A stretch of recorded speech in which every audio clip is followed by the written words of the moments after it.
سب سے بڑی بات یہ ہے کہ ہم قربانی اس طرح سے نہیں دیتے کہ بازار سے جانور خریدے اور قربان کر دیے، بلکہ کچھ وقت پہلے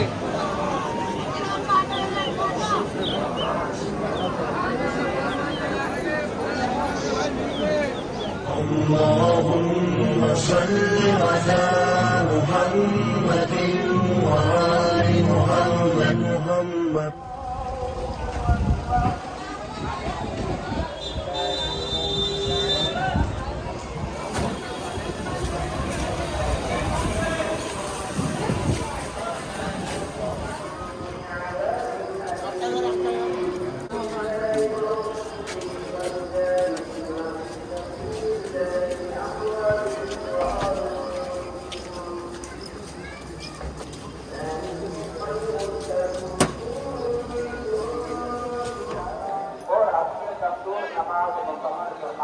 اب آپ لوگ کھڑے ہو جائیں اور سفر درست کر لیں.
अलैकुम वरहमतुल्लाहि वबरकातुहू।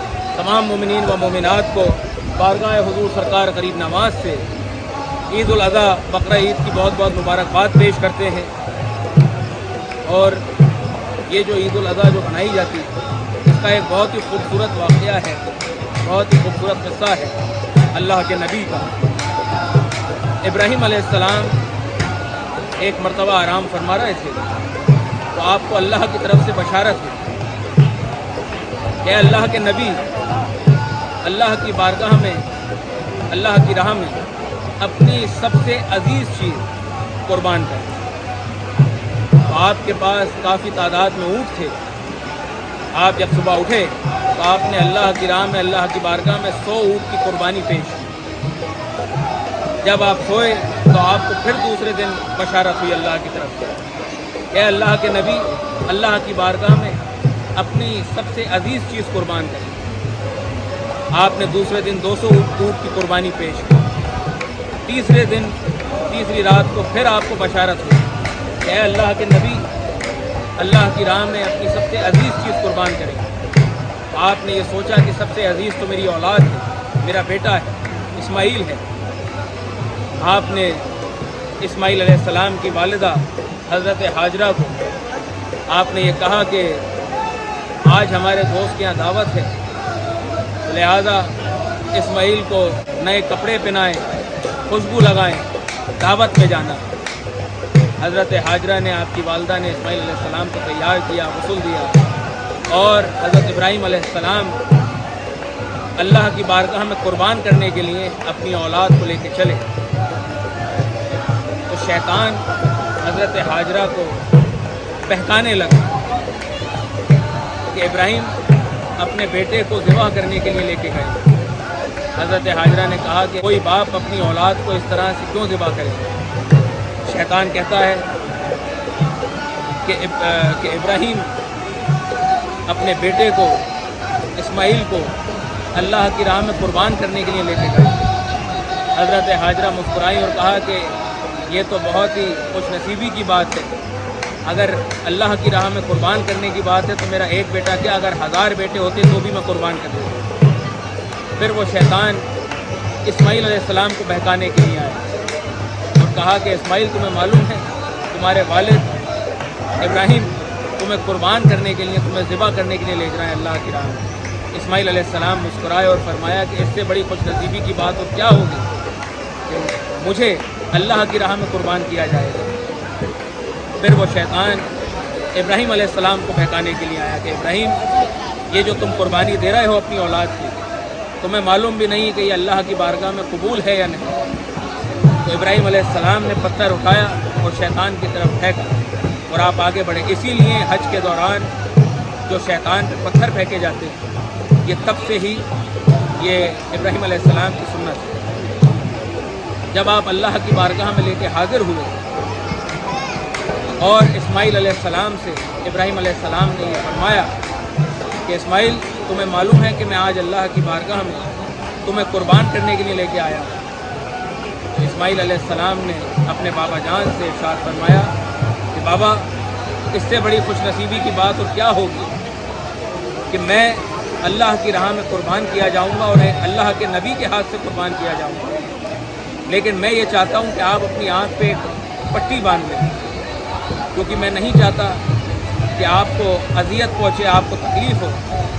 और अगर आप मेरा चेहरा देखें तो कहीं ऐसा ना हो कि आपको मुझ पर रहम आ जाए और आपका जहन बना जाए। तो लिहाजा इब्राहीम अलैहिस्सलाम ने अपनी आँखों को पट्टी बांधी और अल्लाह की बारगाह में अर्ज़ किया कि इलाहुल आलमीन, मैं तेरी बारगाह में मेरी औलाद को कुर्बान कर रहा हूँ, ये सबसे मेरी अजीज़ मेरी जान है। और आपने कुर्बान करने के लिए, ज़िबा करने के लिए खंजर उठाया और जब आपने अल्लाह अकबर की सदा बुलंद की और आपने जब छुरा चलाया तो अल्लाह की तरफ से जिब्रील अमीन को हुक्म हुआ कि ऐ जिब्रील, इस्माइल की जगह एक जानवर लेके जाओ। जब आपने वो कुर्बानी पेश की और जब गले से खून निकला, आपने जब पट्टी हटाई तो आपने ये देखा कि इस्माइल अलैहिस्सलाम की जगह एक दुम्बा, जिसको भेड़ कहा जाता है, अल्लाह की तरफ से वो दुम्बा आ गया और इस्माइल अलैहिस्सलाम इब्राहीम अलैहिस्सलाम के पास खड़े हुए। तो आपने शुक्र अदा किया اور اللہ کی بارگاہ سے یہ ندا آئی کہ ابراہیم ہم نے تمہاری قربانی قبول کی اور تا قیامت تک اس قربانی کو تمام ایمان والے آپ کی سنت پہ عمل کرتے ہوئے اس قربانی کو جاری و ساری رکھیں گے۔ آج جتنے بھی مسلمان یہ جو قربانی پیش کرتے ہیں اللہ کی بارگاہ میں، یہ ابراہیم علیہ السلام کی سنت ہے، اور اس عید پر صرف ہم جانور کی قربانی نہیں کرتے، ہماری نفس، ہماری انا، ہماری ضد بھی اللہ کی بارگاہ میں قربان کر دیتے ہیں۔ اور جو جانور ہم قربان کرتے ہیں اس کے 3 حصے ہوتے ہیں۔ جو بھی ہم قربانی کرتے ہیں اس کا آدھا حصہ غریبوں کا، مسکینوں کا حق ہوتا ہے، اور آدھے حصے میں سے آدھا حصہ رشتہ داروں کا حق ہوتا ہے، اور جو بچتا ہے وہ ہمارے لیے۔ تو اپنی اپنی طاقت سے تمام مسلمان، تمام مومنین، جس کی جتنی حیثیت ہوتی ہے، جتنی طاقت ہوتی ہے، اس طرح سے اللہ کی بارگاہ میں قربانی پیش کرتا ہے۔ اور سب سے بڑی بات یہ ہے کہ ہم قربانی اس طرح سے نہیں دیتے کہ بازار سے جانور خریدے اور قربان کر دیے، بلکہ کچھ وقت پہلے جانور لیے جاتے ہیں اور اپنے ہاتھ سے ان کو کھانا کھلایا جاتا ہے، تاکہ جب وہ ہمارے پاس میں جانور رہتے ہیں تو ہمیں ایک اٹیچمنٹ ان سے ہو جاتا ہے، ایک محبت ہو جاتی ہے۔ پھر ان کو اللہ کی بارگاہ میں جب ہم قربان کرتے ہیں تو ہم ہماری عزیز چیز کو اللہ کی بارگاہ میں قربان کرتے ہیں۔ تو یہ 3 دن قربانی ہوتی ہے، ایک عید الاضحیٰ کے دن، اس کے دوسرے دن اور اس کے تیسرے دن۔ تو بارگاہ میں دعا کرتے ہیں، غریب نواز پنجتن پاک کے صدقے میں جتنے بھی زائرین، جتنے بھی عاشقین، کیونکہ ایک ہجوم بارگاہ غریب نواز میں عید الاضحیٰ کے موقع پہ حاضر ہوا، نماز ادا کی، غریب نواز پنجتن پاک کے صدقے میں سب کی حاضریوں کو قبول فرمائے، اور ہم بارگاہ میں دعاگو ہیں کہ اللہ رب العزت پنجتن پاک کے صدقے میں غریب نواز کی وصالت سے سب کی قربانی کو قبول فرمائے، اور اس کا بہتر سے بہتر اجر عظیم عطا فرمائے۔ اور نہ صرف کچھ دن پہلے کچھ لوگ ایسے ہوتے ہیں کہ سال بھر بکروں کی یا دمبے کی یا مینڈے کی، جو بھی ان کے پاس جانور ہوتا ہے، اس کی پرورش کرتے ہیں، اس کو پالتے ہیں، اپنے ہاتھوں سے کھانا کھلاتے ہیں، اور جب اس سے ایک دل جڑ جاتا ہے تو اپنی عزیز چیز کو، اپنے عزیز جانور کو اللہ کی بارگاہ میں قربان کرتے ہیں۔